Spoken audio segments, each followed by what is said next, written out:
Meda se papa be samu akwa babiem do ba Adom TV Premtobre Kasee so afia ni die kwan so tie said nsam ni chemo ankasa etie make us say 25.5 million cedis a year sika auctioning cars 1719 one mo year water port 2018 no emu no abeto dwase ehunu ba bia sa sika 25.5 million cedis no afa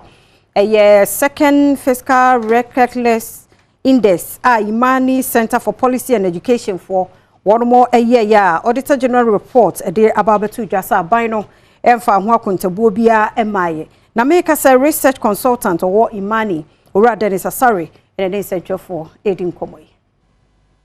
Imani echiremu a ahyen apem ahanso ne donkono e na afem pinu ne dunwotwemu aban no nam Ghana Revenue Authority so eton no waterport sa adwumadie yi na nka bema oman ne sika Ghana cedi no opepe aduonu enum ene achiripo enum nenso sika yi omo hunu ba bia afa afem pinu ne aduonu Auditor General enkrata wode beto dwa ya Imani African so fa ya wonum ye monhwehwemu ena sansemi ebeto dwa research consultant ya wo Imani ene Dennis Asari nchemu a wode to dwa. The highest irregularity was recorded in 2018, and you see that tax irregularity was the highest. In fact, in that period, tax irregularity was more than 90% in 2018. And key examples that the Auditor General cited was that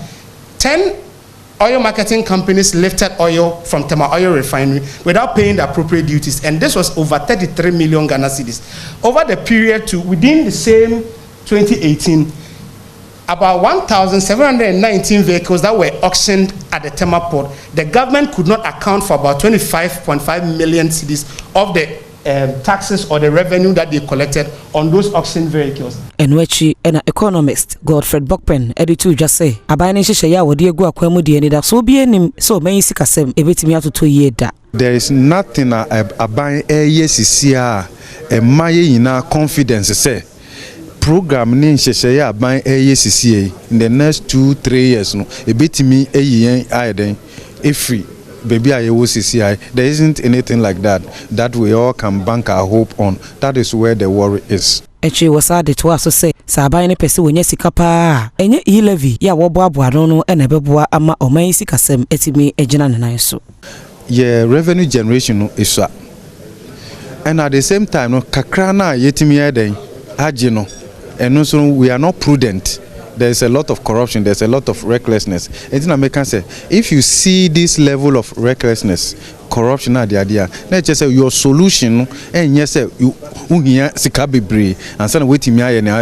obey. If you say, Ketwa now, yedema ono, went to me crying yeden, and you soon ye, so that it will be an encouragement. Say, ye ma more, ube you soon ye. Because when you are giving little and you abuse it, what it means that when you are giving more, abuse will also be what? More. Abeto jasa wana won akasa ye wadwuma nkuma no dodo won wa agu de nyina no eye kwan a won efaso toto won mo esika won shedan toto ne yie no eka ho ebi hwehwemu abeto dwa se omai Ghana nyuma ahodo ha mu nchemu aduo wotwe kwa aduo kono 80 to 90% ne de eye won edi won mu dwan kakran nkuma mu 60% no ena bi wo hono mo wotumi ma adwuma na wode adihye bia fantetie mu wo kwan ombefa so na wo madwuma kakra na wo ye no ombetoto ne yie nesikasem egina ne nan so. Group head any retail banking officer ewo Access Bank Ghana any Matilda Asante Esiedu no ni Adom Kasee etwetwe nkomo ene odi tu dwase se ye kase financial literacy a ene se wo kyerɛkyerɛ obi kwan a wo befa so edi ne sikasem atoto yie na nadwuma wa bie no etimi egina ne senti ehu behia se wono mu afi no wo hye wonwuma ase foforo enya san kyerɛkyerɛ na eboa emo adwuma no egina yie na wonya sika papa bi nso efrem odi sansem we tu dwa wabra wono mu ekoye capacity building workshop ema enipa bese oha ya wono ma bie wonwuma Woga South mensine emu sikasam hunimde anasa ebi a stock management tane ebe ya wakofa nyoma se na waton se na aka ebi wo ha eni omani naso sa ne ohia ni se meton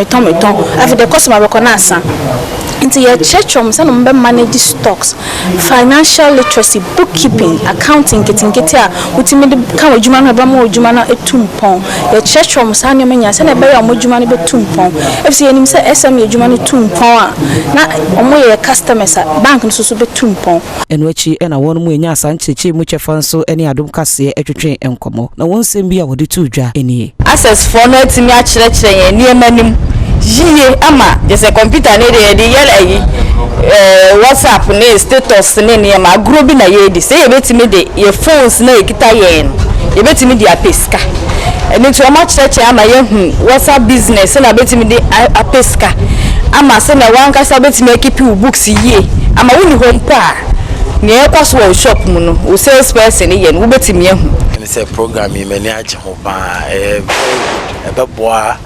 entrepreneurs people, especially I know pay more share about Google spreadsheet, the fact say even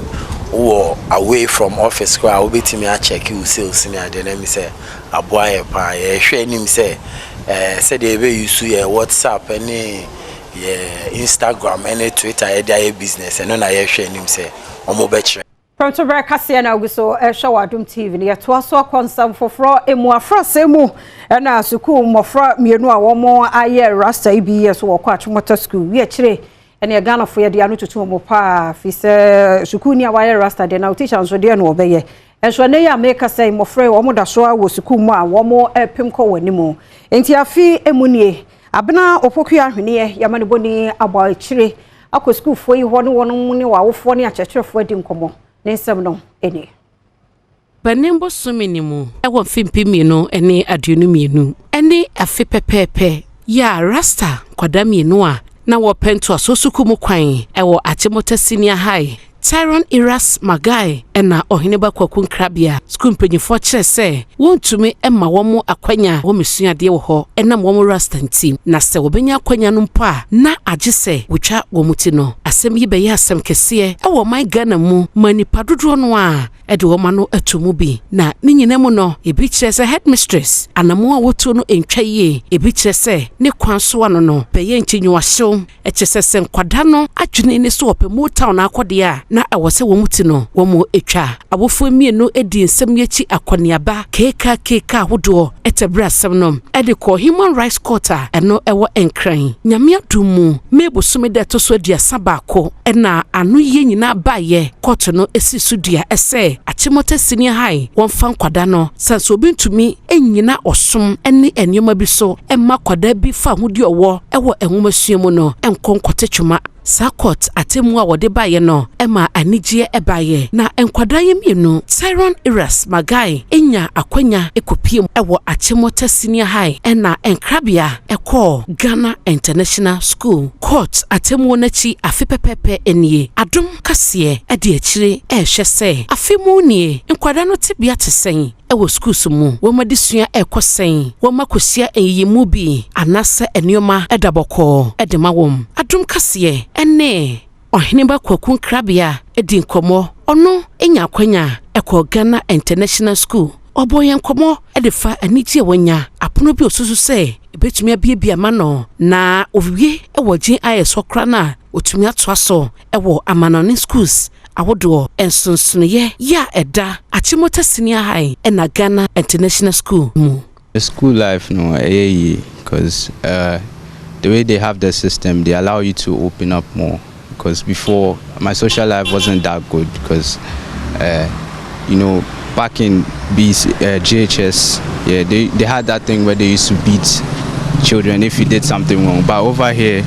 they use different measures, so I get to open up more. Yes, into so far, I've not gone through any discrimination. So I want to do software programming. So I'll be a software engineer. I mean, a lot of opportunities to say basketball. Because of my height, I have an advantage over most of the students. And when they first put me on the court, I noticed I actually like the sports. Into many opportunities like basketball, football, and the facilities there like IT. They have robotics clubs that you can go to. me to me like I'm a person me university like robotics and stuff. Ye be say anye bia no wanya no ho bi ese court ematemu no wanko Achimota Senior High na okọ Ghana International School ohene ban krabia echemu said onya enu ho bia. Debbie many regrets. It's GIS, they have better facilities and training, so I guess it's way better than Achimota. So I've gotten a lot of opportunities because if you look at it, after GIS, I get a chance to pick schools outside the country that could pick me. So there's MIT, Boston University, Harvard. Yeah, so if I force enough, I'll be able to get one of those schools to go to. Rashford and Krabia, Ohniba and Krabia Eja, Ochiremu, Ese Ghana International School, Nebano Ekoyeno, Edin Sakraye bebre no anaba ne bana brabom. Ya wo hunu no se eno eye ade bako na ni so ewo akwada no ne nwumasua eni ani bria abane mu ese wo se wo kire eso no so no Ghana International School akonya no na ni so. Well, so far it's just a matter of being able to have him settle down and focus on his studies in school,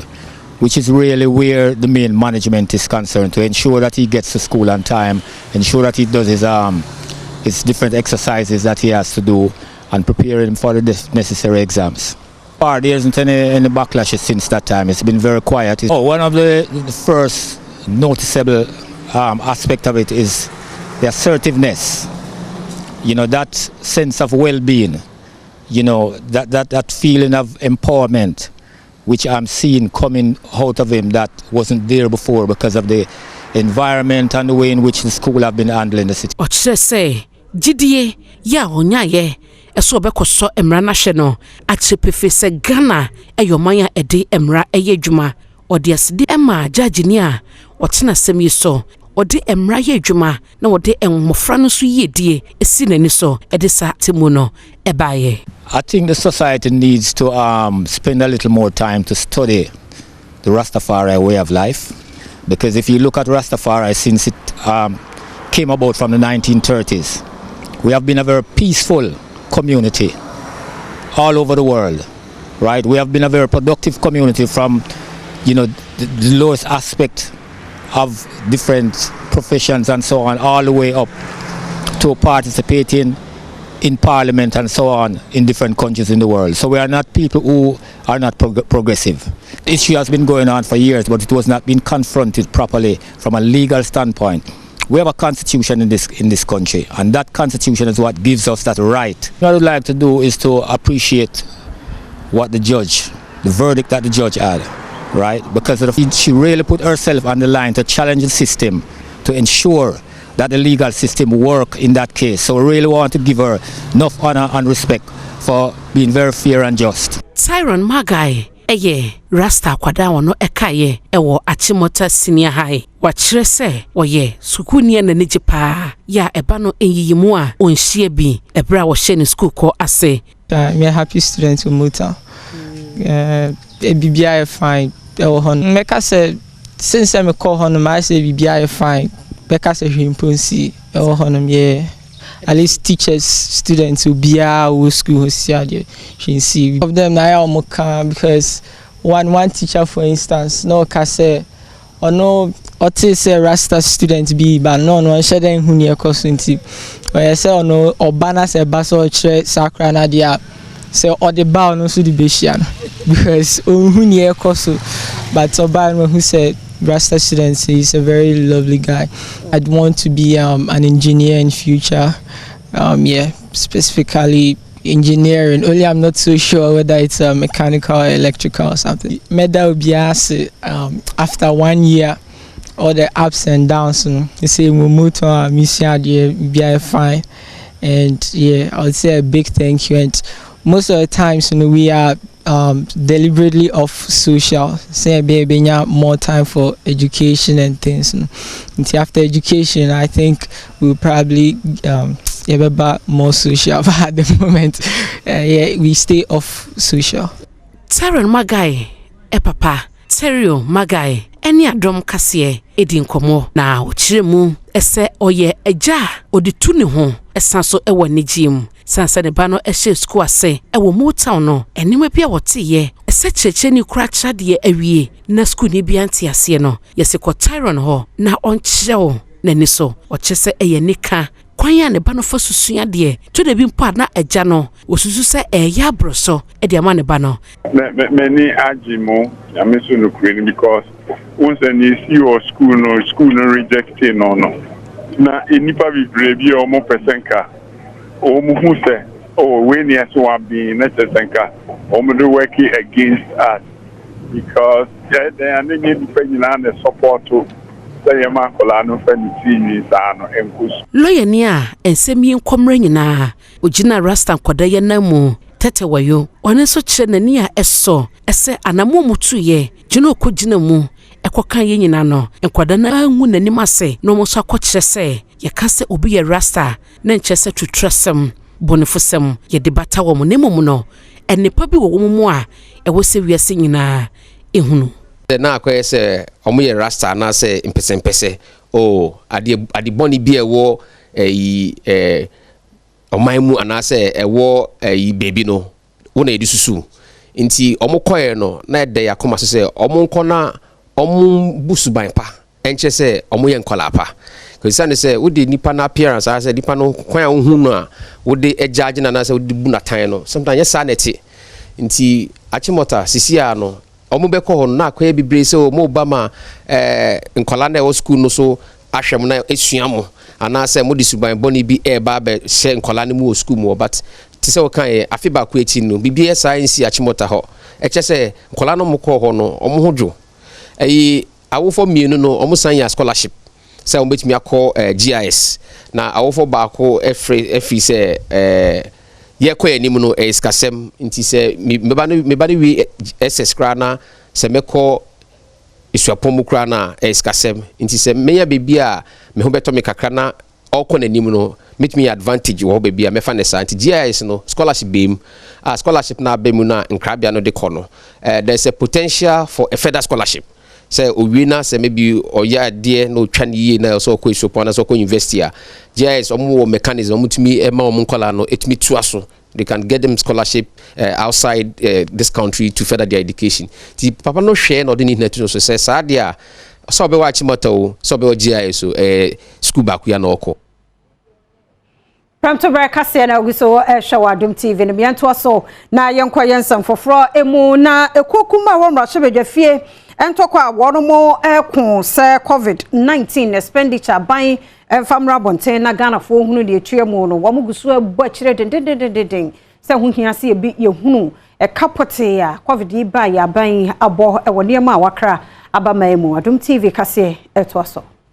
Brano se abedwafo ehia ewo emrahwebedwafie honom a aya na asemba kwa Adom kuma wo mrahwebedwafie honom ede to apaso ene se COVID-19 hu sika Ghana ban ese no esese wode to Ghana fo nada anim nenso asemi abribiara epiemu ewo mrahwebedwafie honom a na ase wabo ato nchen enei abra emrahwebedwafie fo ese hia ye no Dom kuma no san kofa asemwe ebae esanse wochiremu a era Felicia tete ede nsem bia to abonten se COVID-19 sika no wonya ne chefa ewo mu nti emrahwebedwafie fo no Dom kuma ewom no de ogidi pa se Ghana ban efa akwati kwan bi so ena COVID-19 hu sika wo se ne sent no guso ade bisa se wonfa ehwo nsem emeto Ghana fo nada anim Haruna Idrusu esan edito abedwafo no enimu se opese Ghana mampanyi asote se wo obuo bi ema Ghana fo ene sikasemu huhumu a ene nesese wode beto Ghana fo anim okwan a wo fa so edi COVID-19 sika in parliament.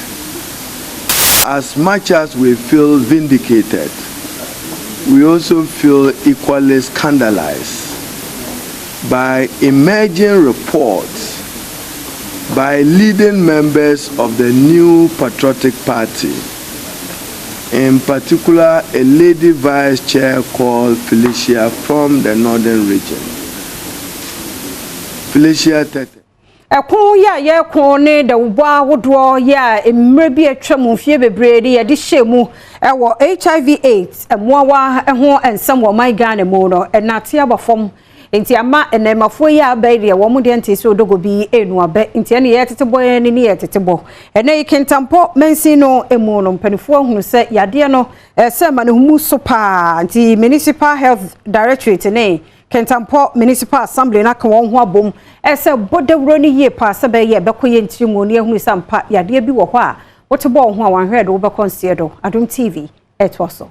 enhwemu abetodwa eda adipefe se nipa be se apem ene ahanan achi na wo mu enya HIV AIDS yare kodiewu no bi ewo bono East Mantem no mu we nipa apem ene ahanan no mu no kintampo kropon no mu ekita oha ene aduonu mu a eguso a ekosoro we ama ho akohia se wono meka bi ye ne mpanimfo beka wontoma poma no ohwekwan obefa so a obeso ahawi ano wodwadata wo boye ma mpanimfo a wo mu ewenimde ene esukufo ebehia ye no panimpa ya ono ene da HIV AIDS yare no ho yawon samso ewo kintampo kropon ni mu esta ota editudwa se ema owo kintampo ene ne mpatam ena yare ne kese pa sen mema wo enu nti ema yo wo mpatam ho enhwe yi na wo monkodi agobani biara betime de sa yare abre won so Kasee ema ma no ene ye do makasa bebre ye say prevention of HIV is as simple as ABC. It's ABC no man kasa the first one is abstinence. The first age category 10 to 20 years now. You time say Openia ohwe entotoye so kintampo municipal assembly Alhaji Inusa Yaref enso de to Adom Kasee anim se de enuomasi kwa emanfo HIV yare no edebo won ho ukrum ho no ha dwene yi pa enu nti esapo mudin mu mpanimfo ene wonum a wo so eka bia etaso mu ebeka won ho abom na wo masia no. So we realize that we have to squeeze some small money somewhere to organize this kind of program to ensure that we intensify the sensitization, create the awareness on HIV/AIDS to ensure that at least in our district or municipality we're able to reduce it. The cases are serious. From Halfway region alone, we are told has not less than 14,000. Afin so maiwa wo mu enya deteye bi ene Adom Kasee atwetwe nkomo a wo mu de ensem sei eto yenim. Staying from sex. You be that na nyoma to say instruments to say blade and na bibia de da for so you should be say be so as you say what sex na ebia say we so we to sex me fa say if you mention me one member say Mamento Kasee no so na menkwa asimfosu na emabunu bi a wo mo ato cigarette no mu ntentan se wo mo try sank wo mbeja wo mo ya mo masa akwachire biom wo mo ni Adom TV Kasee di nkomo afreda mo edeba Midday me sorry I said yes okay sorry dia as me supply send the corner for door na na dia no me ya dia tie ne say e ya na efafiri abusunyam saa enne da pona sonko a WHO etu asi ho eye nkyerɛkyerɛ abodewuro atwe nimpa dodoɔ na adwene sinsunsu asobɔne a cigar ɛna afi shisha ɛdebre nimpedua no asentira fie ɛdedwumedie nso ɛne sɛ tobacco threat to our environment ne senti Adom Kasee atue ho agu asenfo so monten so a yɛne wɔnom anum cigarette ni bi di nkɔmɔ abusa sɛ wonnim sɛ cigarette ɛsɛ nimpedua ana ana me twa no na ama me adia na mutiye ya ha okay nje wo hwa na ye se koto o de me de wo mo me de me sole ya asedi yes me okay sole dia as me se supply send the corner for product na anya bete me dia obizami obehu no anya bete okay that's get anya se bia me no bi dia me no ba ne mom na say dia ma bla na form I didn't know my brother from and my problems to be my problems to be and now they are not me at the TNS say I am a fair museum sir I am a fair museum the papa in the number or when the man be an ebiafe enu akiri no asinfo so cigarette dwedifo no bi nso so ani Adom Kasee kasae asin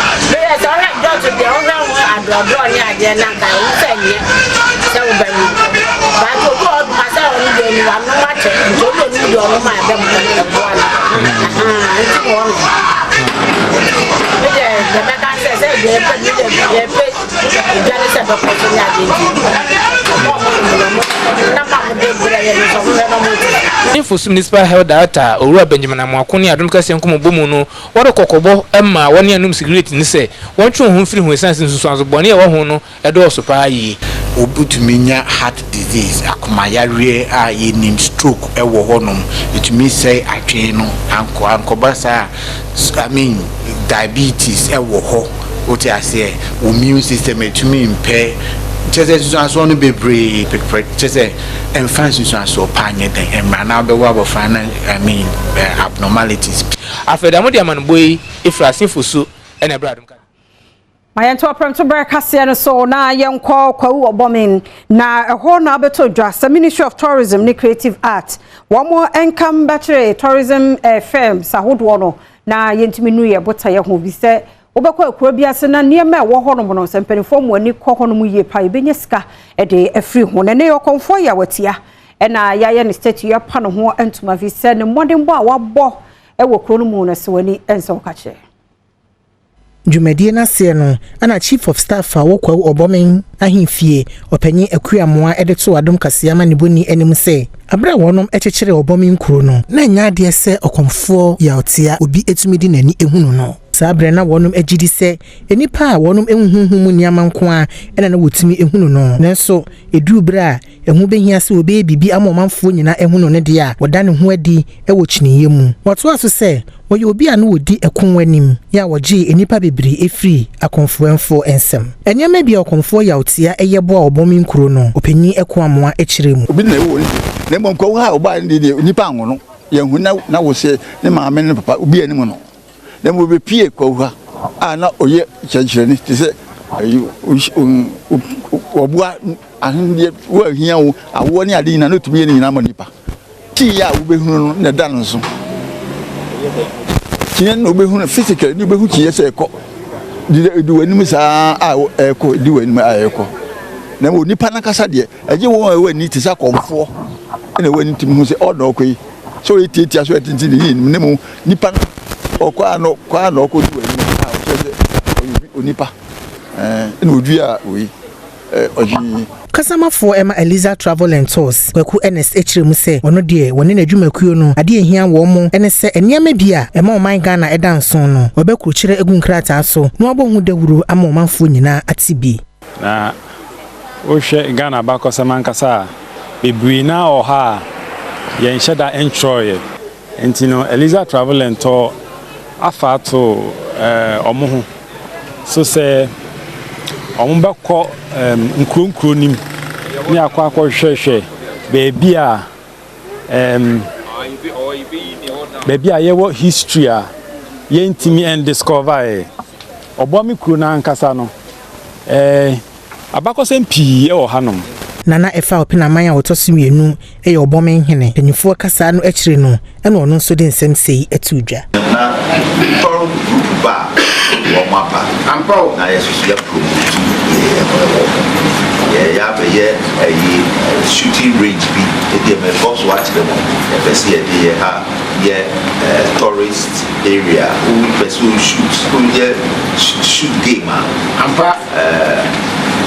to buy out the we are pursue kosuya said ye tutu kura obia ko awoko ampa the babo Adom Kasee na ogiso ehwa Adom TV so no na adofo mienu a womkodi agro ewodam ye kire omode ba abonten a nei wa palace ya hwe wo mo hwetro no mekwaba amede ato so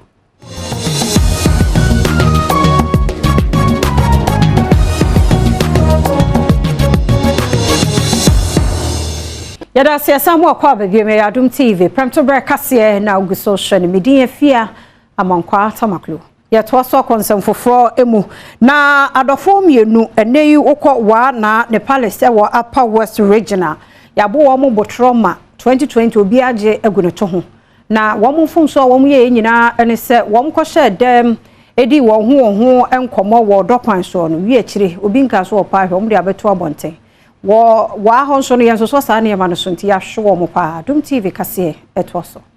Mfo a wonom ewo wala traditional area ehye mra se esan se mebu ne wo hono no wode asin woni so se woni won ho ehia na wode agu social media so ntino obi biara wo betu sa na mo ni bie no obetwe na so enam so ma adofo mienu a kotonima abosome da neto so aduonu nkono woni wo ho hia na wotwe mfonyi no egu abefo ntentan so no wotwe wonom ase ekugina ohine popo wo wala traditional area wana use ni sedu polpo ya otoso enan enim emo hye se wonfo wonyina bedwamu no wontwa wo ma oha nanso wonom pachewa mama no wote so eba aduonu esane se ade a wonom eyeye no etia wonom kurum hono amamre abra ohine popra owo wala esi se agina yese wontwa wonom ema aduonu no na state attorney owo Upper West Mantam lawyer Shako ewo ahimfie honom bia wode atudwa se agina ya a wohene no esiye no ne kwan so ano no. Find anything that is distasteful or anything that desecrates the custom,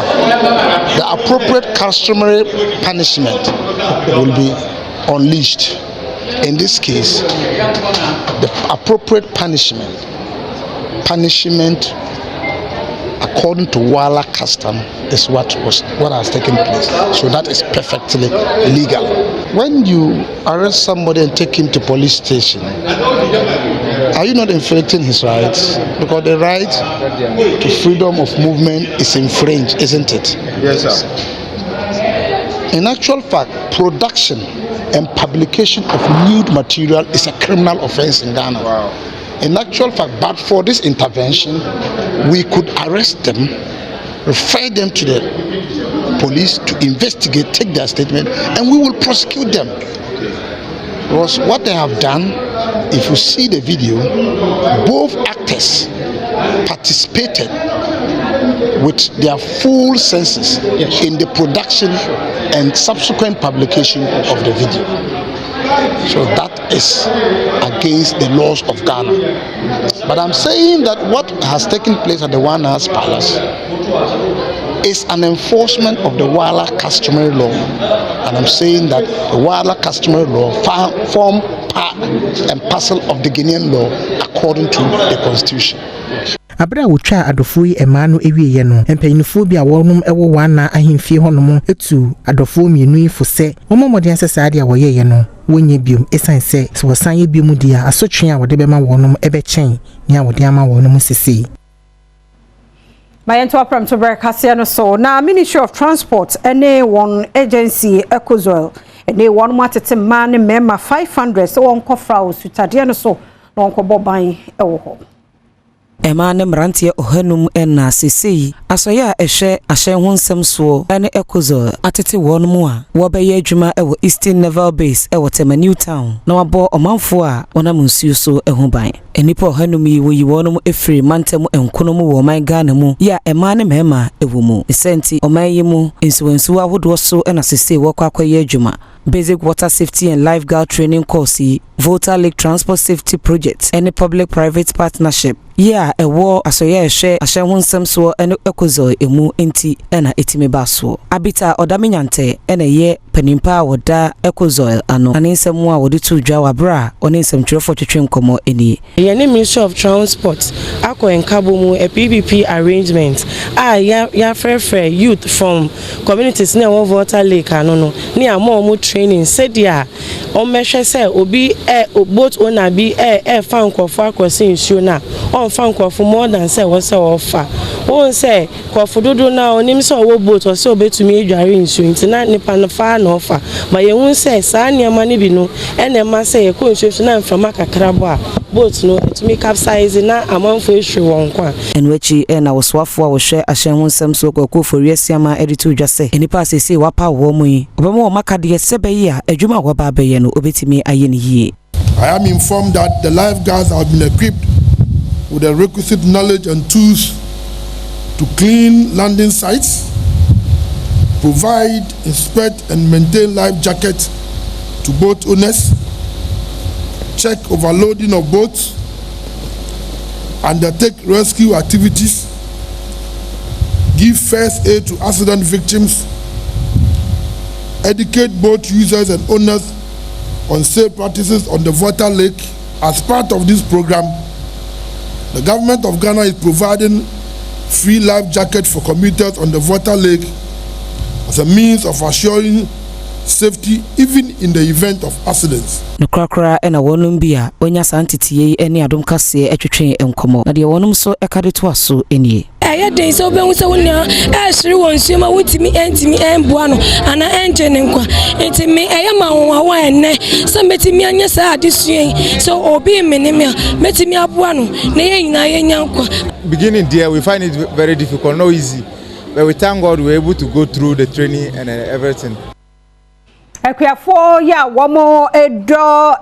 ahwede ewo commander dina eguafo ebrim mensinimo mfimfini mantemo se decision anasa adwimpo bia mpanifo anya se ne wonmo kra semi finish ana refined sugar de aba ne de akoka commander sugar factory no ho no oni aban ne ya adwene bia ni wa yeye ti aban ni nyama wono ankasa ntumi nye se be ya mfaso no ebeka kroyimu.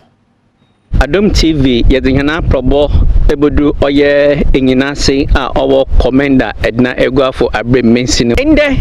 zona modon yaba nyenyi oye ekuafo a wowo mensinu modu ahwero ye bebi so wanyenye biara wo ahwero wo ho wa ahase wo redue bi ana abamboa na wo behia amasa fatu ne ye dwuma wobotum we feed faction na abamboa na won so behia fi abane ne wo ina fatu dem roba ya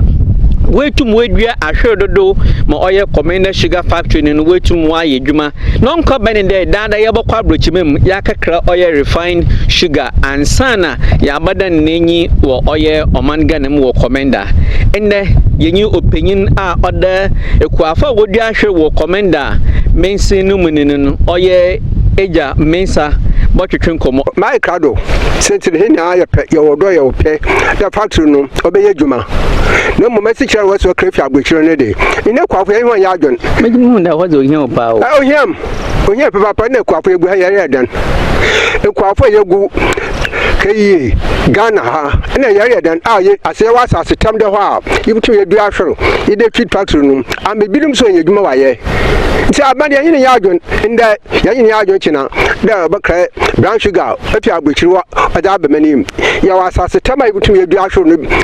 ya me factory no wutum wa ye dwuma anomari yibutu ye tu anomor na mo danu yara onso 2 weeks Mr. Premotobre MC Kahu Ubeshe yamu baya anani bi wo ayensudu na waya nda adwuma no oroba nemo na yeyim da sano oba kresi chirefi agbochir nti yanya krado ebiala pedu di ahwere bia no yamonte sisi ami Kasee yugudo ya start there chachro nkofo edin wona wa prepare there wudi ahwere bi da aba factory no yugudo sisi ya chachro redin nti ya hwo kakra sanu motu biala amada no press conference obabado sente dey am factory no ensu ho na onkra aban kresi chiri wa mrane onfa na American wa ba ibutum ya wa sasa ibutum yedua ahwero eje feed factory no nti ya hwo kakra so wa amado dia and eboko demonstration agric minister yantinin kada kropo radio do wopan commander sugar factory ho yantinin ka radio do da kropo nti maya kan dey agric minister sisi alfatu ye bisu hono omo maden omo mampanyin aso nti the commander ekuafo ye commander na ne beyond ina ya krado mi Kasee mo nkofo mi hwan mpodi nkomo wo abihia akuna wo ahwe nde ehu aw mim do wasase tam de ho ade ho ekuafo ye ho krampo yihum ma wari wonpa ahwe no obanka planting for food and jobs ho na kwa here wa ahwe sisi anpo e dempo na aya tete member kan de ye besra aban omo maden nempie kwafo no ye ai krado da ibudi ahwe no bi wahala na da me factory no ada yedwuma Maminko Tama Metro Fire Service mpanifo ebo tamafo abaso papa fise afi wo mabo ho modene jasehye basa no won mo anya bi hosa Adom Kasee etwaso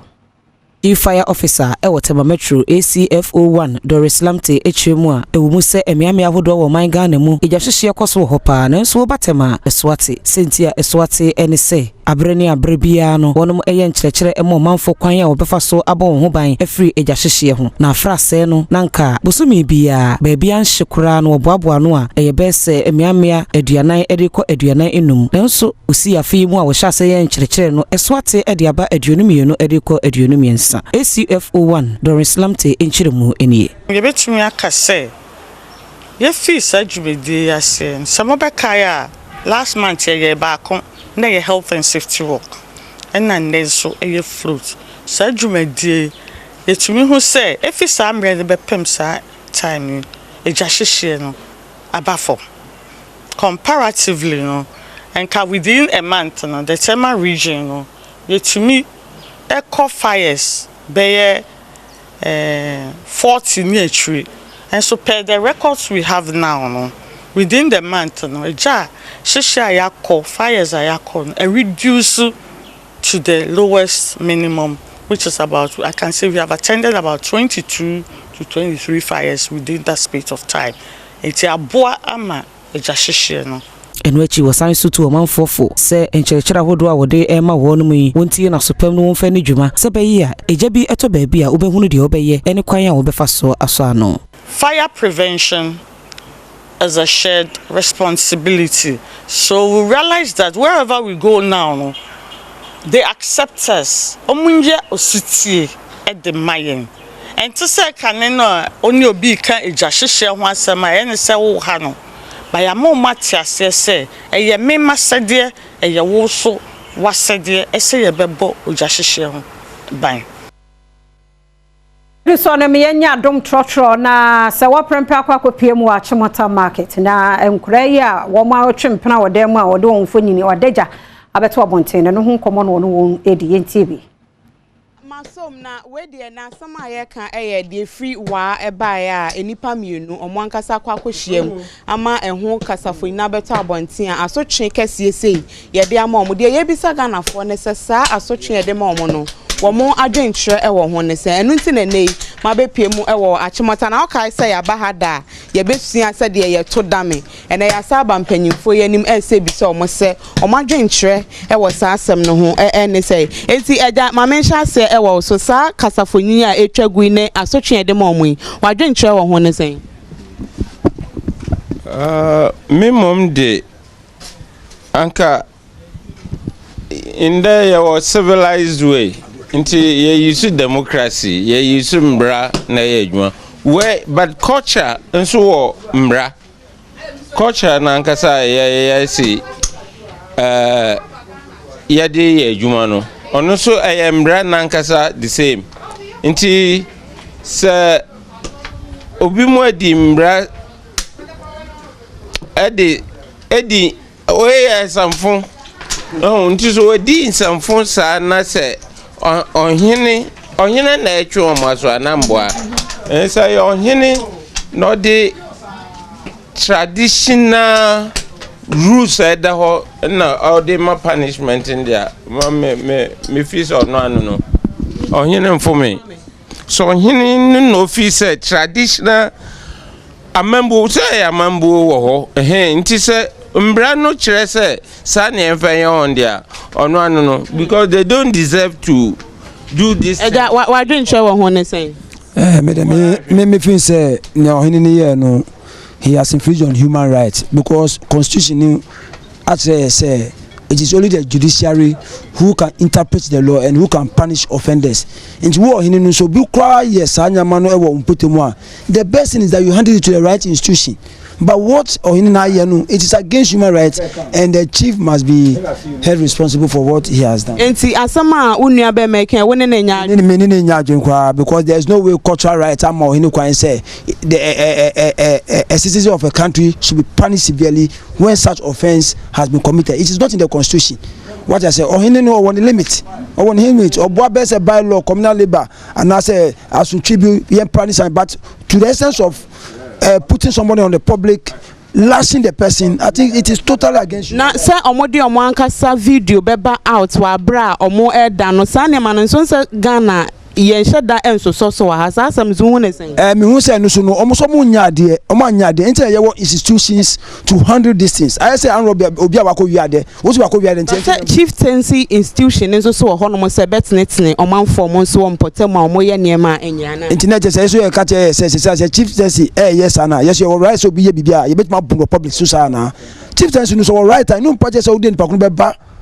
public. Our last thing is say that is what we are condemning. It doesn't mean that the chief doesn't have the right to punish the person, but how do you punish the person? And two projects so in years I no be bam potemu. Na so obey yes I didn't. Miss matchenu. Abun is that what the constitution is saying? And we are preaching against mob actions in the society. So we are not supposed to encourage this. Midday say. Eja, me did say they are working when they are doing na. Me are doing in some way, but not totality. What I say, sir, mbra wo ho. Ye constitution no a frown over distance. And it's a constitution and ye we tradition na ye jumo. And tradition na say yen chomo because ade na omko yen sum but wo person we ase hu bad. Yankopon kram empene so. Efia we dey say dey yemre no aye ninti ho madwen kira aka no ye beje na ya boaboa no na me dey abra wo studio honom enti so ho honom na se hu mi asom na ye nje so se eye away se wa prempe ye da se papa se wo dey abra miento aso na mamenye sankra to ye ba e beto aso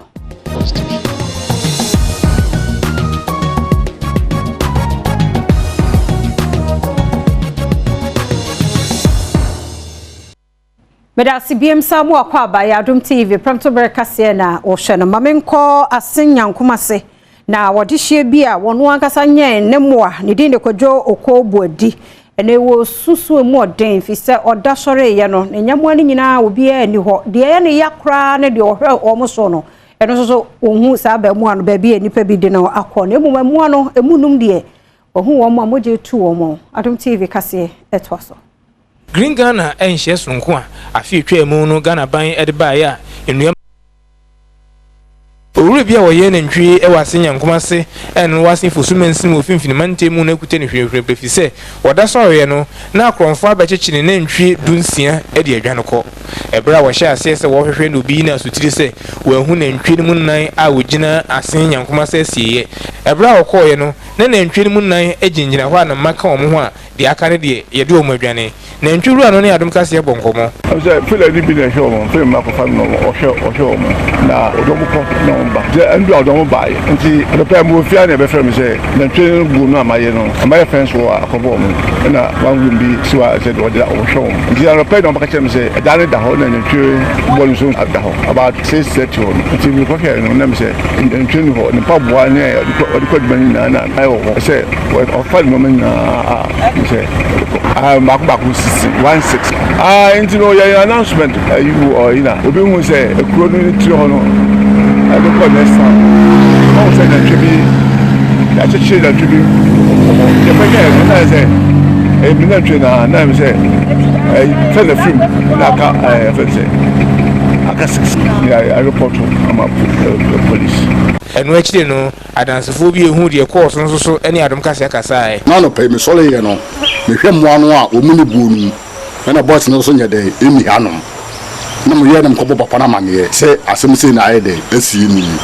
And I'll put it in Milano Bay day, Beba. Into by the Benna Moose on Yaban, and a brand of Chinese is here, you know. A bar Hanum, and almost a call. Yeah, but for when I say a care. Now, ties because to more you ties in a go say, and now almost ask someone a guma or Modeco. And see, I such a point for so and why not woman who said, and more be a bouquet one, I said, come on, a tramwa. What almost am I? After the Modiam and boy, if I sing for soup and a Adom Kasee. In our sing for Suwa, na forestry division penning for a day in Nuyamba 170,000. A year a buying Green Ghana project and we actually move 5 million there. One more Achimota Rasta in Adom TV. It was so.